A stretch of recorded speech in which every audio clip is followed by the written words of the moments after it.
Birbal the Wise. ఒకరోజు ఒక ధనిక వ్యాపారి బీర్బల్ వద్దకు వచ్చాడు. అతను బీర్బల్తో ఇలా అన్నాడు, నా ఇంట్లో 7 సేవకులు ఉన్నారు. వారిలో ఒకరు నా విలువైన ముత్యాల సంచిని దొంగిలించారు. దయచేసి దొంగను కనుక్కోండి. One day, a rich merchant came to Birbal. He told Birbal, I have 7 servants in my house. One of them stole my bag of precious pearls. Please find the thief. అప్పుడు బీర్బల్ ధనవంతుని ఇంటికి వెళ్ళాడు. అతను 7 సేవకులను ఒక గదిలోకి పిలిచాడు. ఒక్కొక్కరికి ఒక్కో కర్ర ఇచ్చాడు. అప్పుడు చెప్పాడు, Then, Birbal went to the rich man's house. He called all the 7 servants in a room. He gave a stick to each one of them. Then he said, ఇవి మాయా కర్రలు. ఇప్పుడు ఈ కర్రల పొడవు సమానంగా ఉన్నాయి. వాటిని మీ దగ్గర ఉంచుకుని రేపు తిరిగి ఇవ్వండి.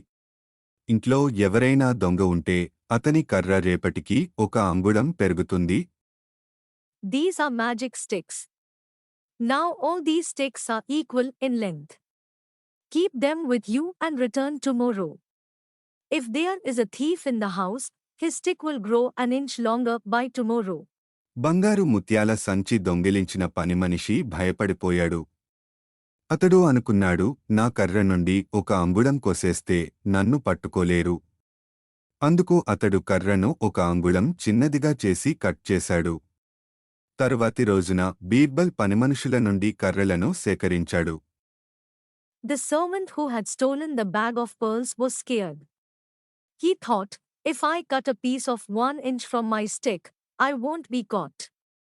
So he cut the stick and made it shorter by 1 inch. The next day Birbal collected the sticks from the servants. ఇంట్లో ఒక పనిమనిషి కర్ర 1 అంగుళం తక్కువగా ఉందని బీర్బల్ గుర్తించాడు. అతడు అతడిని చూపించి, ఇదిగో దొంగ అని చెప్పాడు.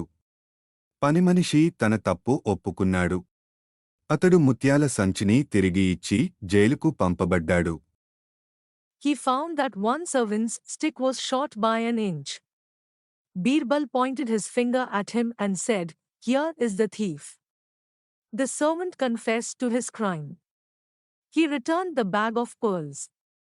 He was sent to jail.